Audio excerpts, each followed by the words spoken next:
주님의 평안으로 늘 주와 동행하는 행복한 삶이 되시기를 주님의 이름으로 축복합니다. 설 명절 잘 보내셨습니까? 네. 눈이 많이 와서 고향집에 못 가는 분들도 꽤 있는 것 같고 자녀분들도 또 오지 말라고 한 부모님들도 많은 것 같습니다.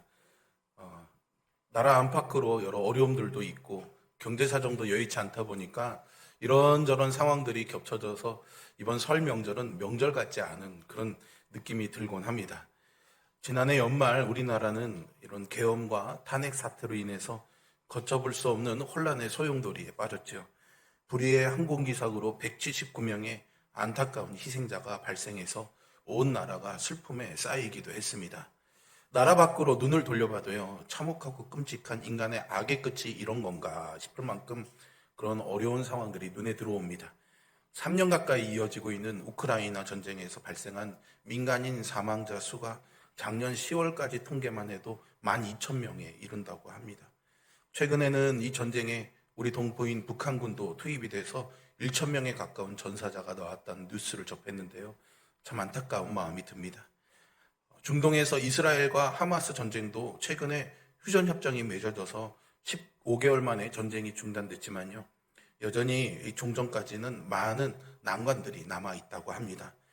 전쟁으로 가족을 잃어버리고 또 삶의 터를 잃어버린 이들에게 또 여러 어려운 상황들 속에서 허덕이고 있는 사람들에게 다시 이전으로 돌아갈 더 나아질 것이라는 그런 희망이 과연 존재하는가 이런 의문이 들곤 합니다. 이사야서의 후반부에서 만나는 이스라엘의 현실이요 꼭 이런 형편이었습니다. 거대 제국 바벨론에 의해서 나라가 망하고 포로로 끌려갈 수밖에 없었던 처참함 속에서 그들의 눈에 보이는 현실은 망하고 깨져버렸으니 다시 회복될 것을 꿈꾼다는 것은 어쩌면 사치처럼 보였을지도 모릅니다. 모두가 다 어쩔 수 없구나, 그러려니 이제는 틀렸구나 라는 포기와 절망에 빠진 그런 현실에서 꿈만 같은 그런 하나님의 구원을 당당하게 외치고 있는 한 사람이 있었습니다. 그 사람이 바로 하나님의 사람 선지자 이사야였죠. 우리 시간 같이 한번 그의 외침을 한번 들어보도록 하겠습니다. 너희가 알지 못하였느냐? 너희가 듣지 못하였느냐? 태초부터 너희에게 전하지 아니하였느냐? 땅의 기초가 창조될 때부터 너희가 깨닫지 못하였느냐? 그는 땅 위 궁창에 앉으시나니 땅에 사는 사람들은 메뚜기 같으니라. 그가 하늘을 찰같이 펴셨으며 거주할 천막같이 치셨고 귀인들을 패하시며 세상의 사사들을 헛되게 하시나니 그들은 겨우 심기고 겨우 뿌려졌으며 그 줄기가 겨우 땅에 뿌리를 박자 곧 하나님이 입김을 부시니 그들은 말라 회오리 바람에 불려가는 초계 같도다. 거룩하신 이가 이르시되 그런즉 너희가 나를 누구에게 비교하여 나를 그와 동등하게 하겠느냐 하시니라. 너희는 눈을 높이 들어 누가 이 모든 것을 창조하였나 보라.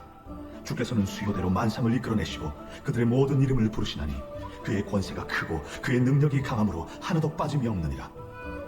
야곱아 어찌하여 내가 말하며 이스라엘아 내가 이르기를 내 길은 여호와께 숨겨졌으며 내 송사는 내 하나님에게서 벗어난다 하느냐.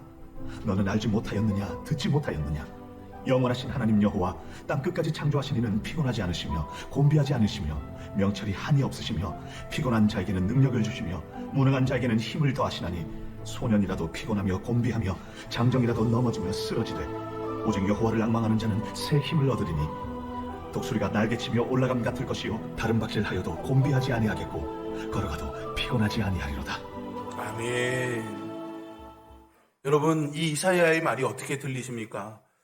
참 놀라운 하나님의 창조주 되심과 능력 되심과 힘 주심에 대해서 이야기하고 있지 않습니까? 참 놀라운 은혜의 말씀이지만 사실은 어렵고 팍팍한 삶을 살아가는 현실에 묻혀있는 사람들에게는 뜬구름 잡는 이야기처럼 들렸을지도 모릅니다. 내가 너무 힘든데, 너무 힘이 없어서 지쳐있는데 하나님은 위대하시다, 하나님은 힘 주신다, 이 말이 얼마나 현실처럼 들려왔을까요? 여전히 이스라엘의 현실은요, 막강한 힘을 자랑하는 바벨론의 통치 아래에서 억압받고 있었고 그로 인한 서러움만 더해가고 있을 뿐입니다. 그런 제국의 거만한 으스댐을 당장 끝내버릴 방금 이사야 선지자가 말한 그런 하나님은 보이지가 않죠. 27절에서 말하고 있는 것처럼 사람들은요 하나님께 주님께서 나의 사정을 모르시고 하나님께서는 나의 정당한 권리를 지켜주시지 않는다라고 할 정도였습니다. 쉽게 말하면 하나님 내가 하나님 앞에 이렇게 열심히 살고 있는데 왜 내가 이런 고통을 당해야 됩니까? 왜 내가 이렇게 힘들어야 됩니까? 라는 물음입니다. 그들처럼 오늘 우리도 어쩌면 이런 형편에 갇혀서 숨쉬지 못할 만큼 답답할 때가 있지 않습니까? 선지자 이사야의 이 외침이 우리에게 실제로 이루어졌으면 좋겠습니다. 내일이 우리가 바라는 대로 오지는 않는다 할지라도 이 고난의 길은 반드시 지나갈 것이다 라는 사실만큼은 분명했으면 좋겠고, 이왕이면 악인들이 망하는 꼴도 보고 싶습니다. 그러다 보니 현실을 보면서 도대체 왜 그런가요? 라는 질문이 그치지 않지만 하나님은요, 늘 이런 질문에 명쾌하게 해답을 내놓지 않으실 때가 더 많습니다. 고난을 당하던 욥의 수많은 그 질문에도 하나님이 침묵하셨던 것처럼 말이죠. 아무리 기도를 열심히 해도 어느 편을 선택해야 되는지조차 분명하게 답이 보이지가 않습니다. 무엇을 해야 할지도 모르겠고 무엇을 할 수도 없는 것 같은 그런 답답함이 세상 전체를 덮고 있는 것처럼 보이죠. 성경은 사람들의 마음을, 그리고 온통 절망과 낙심, 포기와 원망으로 몰아세우는 이 세상을 사특한 귀신들과 어둠이 장악한 것으로 이해했습니다. 우리의 삶이 공중권세 잡은 자들에게 가려져 있는 것이죠. 우리가 어떻게 할 수 없는 대단한 세력들입니다. 그런데 선지자 이사야는요, 이런 현실 속에서 우리와는 다른 것을 보고 있습니다. 31절의 말씀을 다시 한번 보실까요? 오직 주님을 소망으로 삼는 사람은 새 힘을 얻으리니 독수리가 날개를 치며 솟아오르듯 올라갈 것이요 뛰어도 지치지 않으며 걸어도 피곤하지 않을 것이다. 이사야는요, 알고 있었습니다. 끊임없이 하나님께 물으며 나아가는 사람들에게, 주님을 향해서 기도하는 사람들에게, 하나님을 향한 찬양과 예배의 자리를 포기할 수 없었던 사람들에게 어떤 절망과 어둠이 찾아온다 할지라도 하나님은 그런 사람들에게 그 선택을 기쁨으로 받아들일 수 있는 용기와 힘을 가져다 주시는 분이라는 것을 말이죠. 우리 모두도 이사야와 같은 이런 시각, 이런 믿음, 이런 마음을 가지기를 바랍니다. 오늘 본문의 말씀에도 이런 절망적인 상황에 떨어진 그런 시대, 어둠이 사람의 마음을 뒤덮고 있는 상황을 반영하고 있습니다. 본문 안에는요, 짧은 세 개의 이야기가 연속이 되고 있습니다. 첫 번째는 29절부터 31절까지 베드로의 장모를 고쳐주신 일입니다. 예수님은 제자들과 함께 베드로의 집으로 가셨습니다. 그 집에 베드로의 장모가 열병으로 누워 있었죠. 예수님이 그녀의 손을 잡아 일으키시자 열병이 나았다고 합니다. 두 번째는요, 32절부터 34절로 해질녘에 만난 귀신 들린 사람들 이야기입니다. 날이 저물자 많은 사람이 병자와 귀신들을 데리고 왔습니다. 해가 저물면서 안식일이 끝난 거거든요. 안식일이 끝났으니까 이제 병고침을 할 수 있게 되어서 사람들이 안심하고 몰려온 겁니다. 예수님은 그렇게 몰려온 각종 병든 사람들을 고쳐주시고 귀신들을 내쫓았다고 합니다. 세 번째 단락은 35절부터 39절까지인데요. 새벽에 기도하시는 주님을 찾아온 사람들이죠. 예수님이 새벽에 기도를 드리는 중에 사람들이 몰려왔습니다. 그러자 예수님께서 우리가 여기에만 머물러 있을 수 없으니 갈릴리의 다른 지역으로 가자라고 말씀하시죠. 이런 세 개의 이야기가 연속되는 전반적인 상황을 이 복음서를 기록하고 있는 마가는 39절에서 이렇게 정리하고 있습니다. 이에 온 갈릴리에 다니시며 그들의 여러 회당에서 전도하시고 또 귀신들을 내쫓으시더라 라고 말이죠. 이 세 가지 이야기의 결론은 무엇이냐? 귀신을 내쫓으셨다라는 것입니다. 사실 베드로 장모의 열병이 떠났다는 것은 귀신이 떠났다는 이야기입니다. 예수님 당시에는 병을 고치는 일이나 귀신을 내쫓는 일이 똑같은 문제라고 보았습니다. 우리도 옛날에 토속신앙이나 무속신앙에 보면 아픈 이들을 위해서 그런 것들을 하지 않습니까? 오늘 같은 시대에 이게 무슨 해괴한 소리냐라고 말하실 수도 있겠지만 지금도요, 사실은 뭔가 불치의 병에 걸리면은, 원인을 알 수 없는 병에 걸리면 이게 귀신에 사로잡힌 것이고 귀신이 떠나가면 병이 낫는다는 생각은 여전히 존재하고 있습니다. 성경의 이야기가 아니더라도요, 우리네 전설의 고향 같은 그런 옛 이야기 가운데는 이런 귀신의 이야기가 많죠. 그래서 귀신을 다룬 소설, 영화, 드라마들도 참 많습니다. 하지만 현대인들은 이런 귀신 이야기를 하면 지금이 어떤 세상인가 하면서 이상한 사람 취급을 하죠. 그저 재미있는 이야기거리로만 삼습니다. 사람들이요, 귀신이 없다라고 말하고 싶어 하겠지만 성경에는 이 귀신이라는 말만 10번을 기록하고 있습니다. 예수님의 사역 가운데서도 귀신을 쫓아내는 일은 아주 중요했고요. 마가복음 6장 7절에 보시면 12제자를 전도하러 보내시면서도 더러운 귀신을 제어하는 권능을 주셨습니다. 그러니 귀신이 없다고 말하는 것은 이 성경의 기록을 부인하는 것입니다. 어떤 사이비 이단 집단에서는 이 귀신의 존재를 너무 강조해서 매사가 다 이 귀신들의 역사라고 하고 모든 병의 배후에는 이 귀신이 있다고 말해서 문제가 되기는 하지만요. 병과 귀신, 우리의 삶의 어려움과 이 귀신이 전혀 관련이 없다라고 말할 수도 없는 거죠. 예수님 당시의 사람들은 인생을 파괴하고 불행으로 몰아넣는 근본적인 원인을 이 악한 영의 개입으로 이해했습니다. 이것은 제가 지난주에도 여러분들과 이 앞에 본문을 나누면서 이야기한 부분입니다. 그저 우리 머리에 그려지는 그런 이상한 사람의 형체를 가진 그 귀신의 존재가 아니라 뭔가 우리의 삶을 죽음으로, 불안으로, 염려로, 파괴로 몰아넣는 그런 어떤 악한 영의 세력이 있다는 겁니다. 사실은 성경에 있는 단어들을 조금 더 분석해서 보면은 그런 세력을 사탄 마귀라고 부르고요. 귀신은 그 사탄 마귀의 불임을 받는 좀 하위에 속하는 영의 개념을 말하기도 합니다.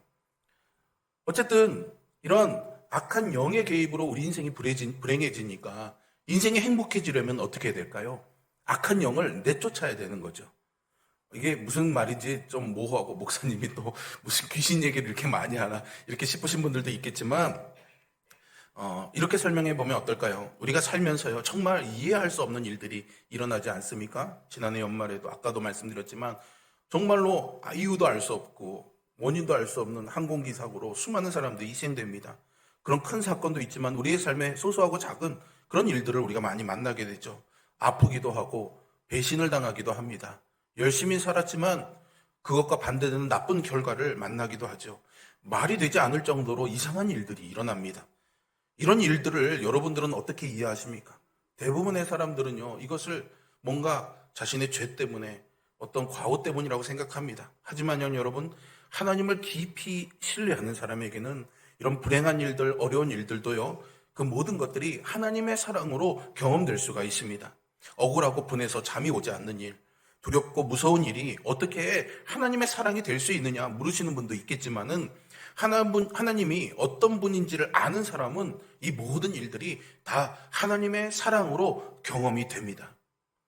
따라서 믿음의 사람은요, 일이 일비할 수밖에 없는 인생살이의 일들을 일일이 왜 그랬지? 왜 이런 일이 일어났는지 이렇게 분석하고 대처하기보다는 하나님이 누구신지를 아는데 전념하게 됩니다. 즉, 왜 나한테 이런 일이 일어났죠? 라고 묻는 것보다 하나님이 어떤 분이신지, 하나님은 이런 분이시죠? 라고 고백하게 된다는 거죠. 아까 우리가 본 이사야의 고백에서도 하나님이 계속 창조주 되심과 전능하심을 이사야를 통해서 하나님이 선포하고 있지 않습니까? 이스라엘 너희들이 왜 이런 고통을 당하는지 이런 거야, 이런 이유 때문이라고 말하지 않으십니다. 나는 창조주 아니냐, 나에게는 능력이 있지 않느냐라고 말씀하고 계시죠. 생각해 보니까 욥기에서도 욥의 그런 수많은 질문들에 침묵하시던 하나님이 입을 열고 욥에게 말씀하실 때도 나는 창조주가 아니냐 이렇게 말씀하신 것이 기억이 납니다. 그러니 우리는요, 인생의 문제와 불행 앞에서 왜 이런 일이 일어났는지를 자꾸만 분석하고 대처하려 하기보다는 하나님이 어떤 분이신지에 우리의 마음을 두어야 되는 것입니다. 그래서 성경과 기독교는 하나님을 믿으라고 강조하고 있는 거죠. 예수님이 귀신을 쫓아내는 이 이야기가 우리에게 말하려는 핵심은 그런 일이 정말로 있었냐 없었느냐 하는 이런 것이 아니라요, 그런 일을 행하신 분이 바로 예수 그리스도라는 사실이 있습니다. 귀신을 쫓아내신 분이 누구라고요? 예수 그리스도시다. 이것이 중요하다는 겁니다. 예수 그리스도가 귀신을 쫓으신 분이시다라는 겁니다. 그런 것은 예수님이 하나님이시다, 이사야가 고백한 창조주이시다라는 고백으로 이어지는 겁니다. 이것을 구별해서 읽을 때만 이 병을 고치는 귀신을 내쫓는 이야기는 실제로 살아있는 하나님의 말씀이 되어 우리에게 다가오는 것입니다. 그렇지 않으면 이 귀신 이야기는 그저 우리의 삶에 별 의미 없는 전설의 고향과 같은 그런 미신 같은 것이 되고 마는 거죠. 여러분 꼭 기억하셔야 될 것이 있습니다. 우리가 귀신이라는 이 존재를 어떻게 이해하고 발견할 것이냐만 다를 뿐, 성경이 귀신이라고 부르던 존재들이 오늘 우리가 살아가는 이 세상에 여전히 존재한다는 것입니다. 이게 중요합니다. 그렇다면 귀신의 존재는 무엇일까요? 그것을 어떻게 알아야 우리가 이 귀신의 굴레에서 벗어날 수가 있는 것일까요? 지난주에 읽었던 마가복음 1장 27절의 말씀을 다시 한번 볼까요? 다 놀라 서로 물어 이르되 이는 어찌미냐 권위 있는 새 교훈이로다. 더러운 귀신들에게 명한즉 순종하는도다 하더라. 예수님이 귀신을 쫓아내는 그 장면에서 사람들이 수근수근대면서 이 사람이 귀신을 순종하게 하는구나 라고 말하고 있는 겁니다. 육체나 영혼 또는 삶을 파괴하는 귀신이라는 존재가 예수님 앞에서 무기력하게 쫓겨났다. 이것이 오늘 복음서 말씀의 핵심입니다. 예수님이 하신 일은요, 귀신을 쫓아내는 것이었습니다. 요한복음 10장 10절의 말씀처럼 자신의 양인 우리에게 생명을 풍성히 주시기 위해서였던 겁니다. 우리 안에 있는 어둠을 쫓아내신 것입니다. 우리 안에 있는 거짓을 쫓아내신 것입니다. 우리의 삶을 파괴하는 염려와 불안, 이 모든 악한 영에 속한 것들을 쫓아내신 거죠. 하지만 아직도 이 귀신과 주님의 싸움은 끝이 나지 않았습니다. 여전히 우리의 삶을 파괴하는 귀신은요, 곳곳에 있습니다. 모두가 무엇에 휘둘리고 사로잡힌 것처럼 헤어나올 줄 모르지 않습니까? 마치 귀신에 들린 것처럼 좌도 우도 돌아보지 않는 채 미친 듯이 앞을 향해서만 달려갑니다. 케이크 하나 사겠다고 새벽부터 날려가서 문이 열리자마자 달려가는 이 세상이지 않습니까? 명품 하나 사겠다고 밤을 새우며 문 앞에 지키고 앉아 열리면 미친 듯이 달려가는 세상이지 않습니까? 그들만 그렇습니까? 여러분들은 어떻습니까? 사람이 어떻게 그럴 수 있나 싶을 만큼 뜨악한 사건들이 일어나죠. 인간으로 산다는 것이 부끄럽게 느껴질 만한 일들도 일어납니다. 왜 귀신을 몰아내신 주님께서 오셨는데 귀신은 여전히 활개치고 있는 것일까요? 사실 귀신의 세력들은 예수님이 계셨던 그때부터 지금까지 단 한 번도 그들의 일을 멈추지 않았습니다. 심지어는 예수님도 이 귀신의 세력에 의해서 죽임을 당하시죠. 지금도 우리가 경험하게 되는 것은 귀신에 의해 휘둘리는 세상뿐입니다. 그리고 그 속에서 깨지고 상한 모습만 보게 되죠. 그러다 보니까 어떻게 해서든 이 세력과의 싸움에서 이겨보려고 처절한 몸부림을 계속하게 됩니다. 그래서 이렇게 하면 어떨까? 저렇게 하면 어떨까? 이런 열심을 내면 좀 나아지지 않을까? 저런 사람이 되면은 그렇게 어둠의 영에 지배당하지 않을까? 뭐 이런 것들로 우리의 신앙을 자꾸만 채워가려고 합니다. 하지만 애당초 우리는요, 귀신들이나 이런 세력들을 이길 수가 없습니다. 예수님도 그들에 의해서 십자가에서 죽으셨잖아요. 그러니 우리는 두말할 나위도 없는 겁니다. 지금 우리가 이런 형편 가운데 살아가는 거죠. 이 문제에 대한 답을 찾으려면 왜 2000년 전에 귀신을 쫓아내는 일을 하러 오셨던 주님께서 온 땅에서, 아니 적어도 예수님이 계셨던 그 유대 땅에서만이라도 귀신들을 싸그리 다 쫓아내고 병든 이들을 몽땅 다 고쳐내지 않으셨던 것인지에 대해 예수님의 답을 좀 들어봐야 될 것 같습니다. 중요한 것은요, 귀신과의 싸움은요, 우리의 몫이 아니다라는 겁니다. 내가 할 일이 아니다라는 거예요. 귀신과의 싸움은 우리가 해야 할 일이 아니라 하나님의 일입니다.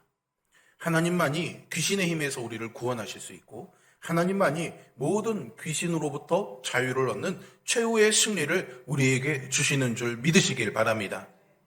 이렇게 귀신은요, 우리의 힘이나 우리의 방식으로는요, 내쫓을 수가 없습니다. 오직 하나님이 일하시는 방식으로만 굴복시킬 수 있습니다.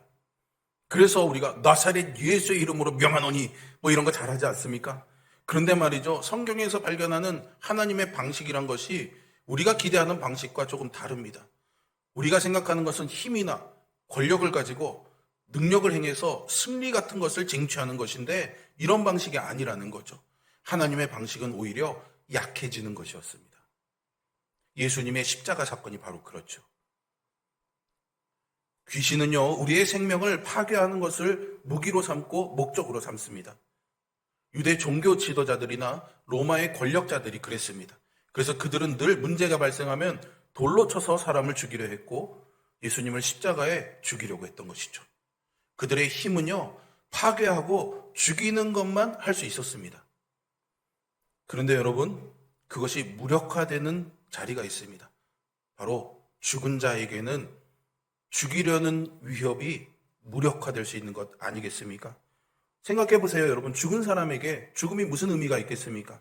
이미 죽은 사람에게 죽음이 무슨 영향을 줄 수 있겠습니까? 그래서 예수님께서 십자가에 죽으심으로써 이 귀신의 세력을 무력화하고 무효화시켜 버리신 겁니다. 아예 그냥 죽어버리신 겁니다. 예수님이 우리가 기대하는 것처럼 모세나 엘리야 같은 그런 능력을 발휘해서 그들을 무찌르신 것이 아니라요, 십자가에 달려 죽으신 겁니다. 이게요, 사실은 말이 되지 않는 상황이죠. 악한 영을 소멸하고 불의를 제거해내고 정의를 굳건히 세워서 하나님의 나라를 세워가야 될 그 하나님의 아들이 귀신의 세력에 의해서 모멸스러운 방식으로 죽었으니까 말입니다. 십자가 처형은요, 정치적으로도 또 사회 규범적으로도 여러분들이 아시는 것처럼 반국가 사범에게 내리는 극형에 속합니다. 그 당시에는 누구도 예수님의 이 십자가의 죽음을 인류를 구원하는 길이라던가 의로운 자의 운명이라고 생각하지 않았습니다. 십자가 처형은 하나님의 나라를 선포하고 가난한 자가 복이 있다 하시고 예루살렘 성전을 정결하게 하시고 병든 사람을 치료하셨으며 죄인과 세리의 친구로 살았던 그 예수님에게는 전혀 어울리지 않는 죽음이었습니다. 가장 거룩한 자가 가장 수치스럽게 죽는 이 상황을 도저히 이해할 수가 없죠.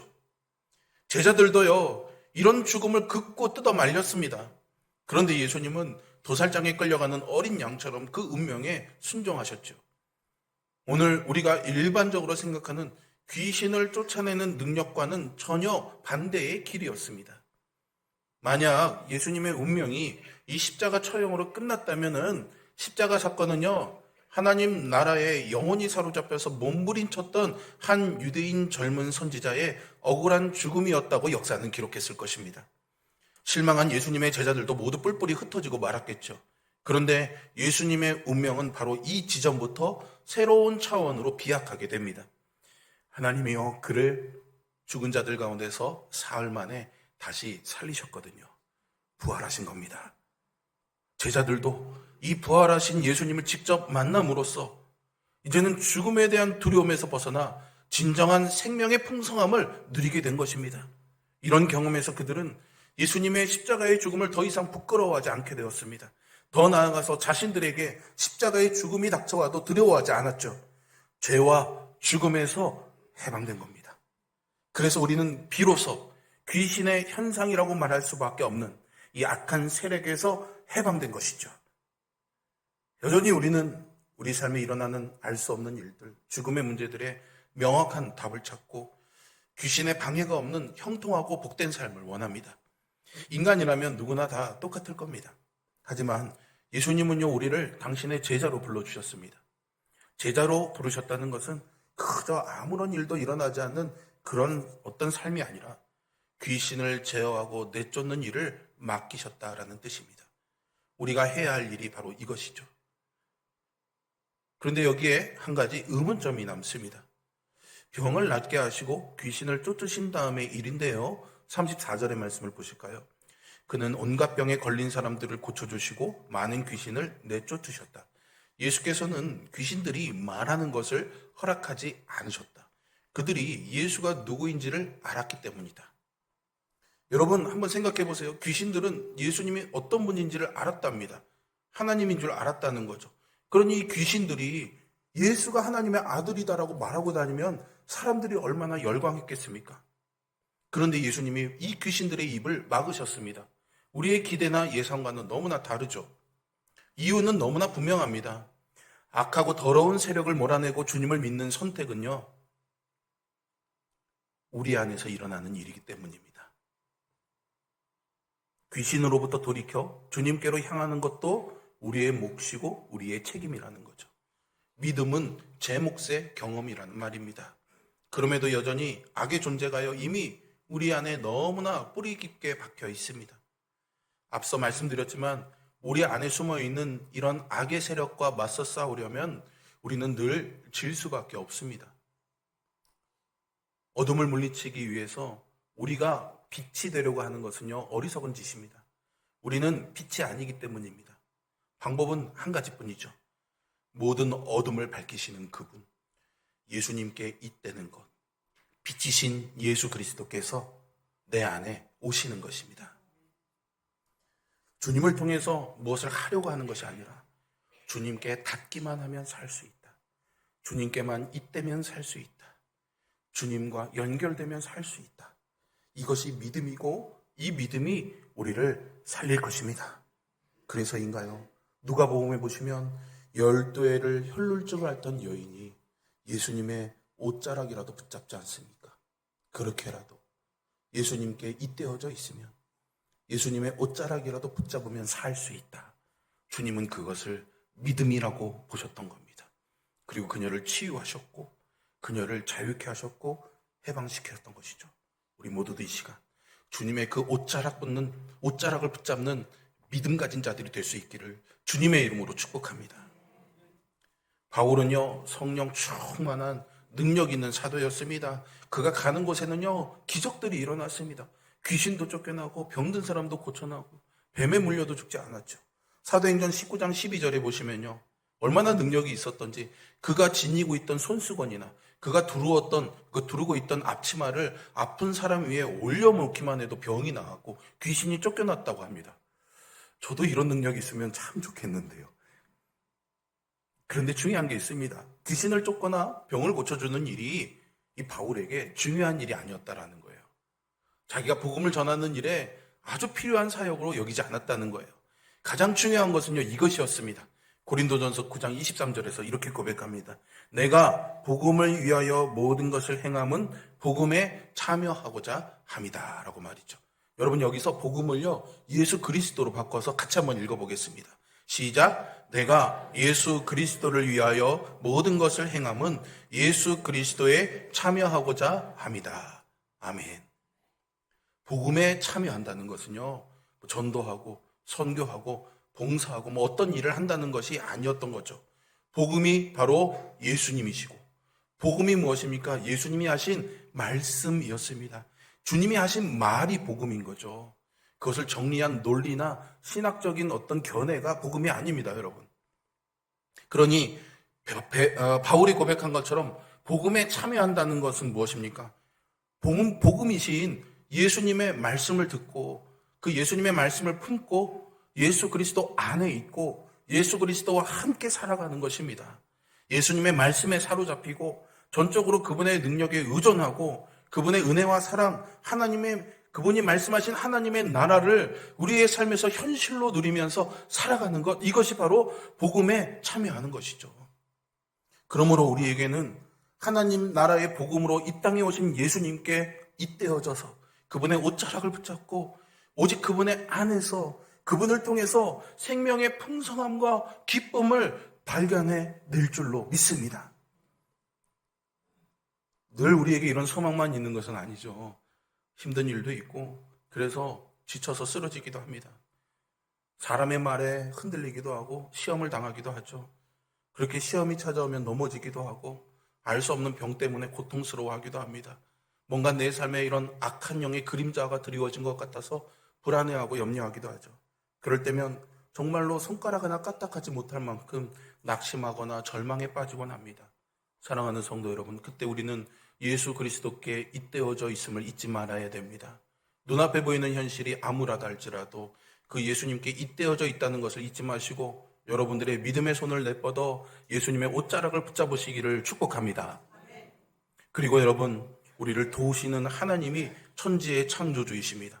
그러니 오늘 우리가 보았던 이사야 선지자의 이 말을 꼭 기억하시기를 바랍니다. 우리 다 함께 마지막으로 이사야서 40장 28절부터 31절까지의 말씀을 우리의 믿음으로 고백하면서 함께 읽도록 하겠습니다. 너는 알지 못하였느냐? 듣지 못하였느냐? 영원하신 하나님 여호와 땅 끝까지 창조하신 이는 피곤하지 않으시며 곤비하지 않으시며 명철이 한이 없으시며 피곤한 자에게는 능력을 주시며 무능한 자에게는 힘을 더하시나니 소년이라도 피곤하며 곤비하며 장정이라도 넘어지며 쓰러지되 오직 여호와를 앙망하는 자는 새 힘을 얻으리니 독수리가 날개치며 올라감 같을 것이요 다른 박질하여도 곤비하지 아니하겠고 걸어가도 피곤하지 아니하리로다. 아멘. 기도하겠습니다.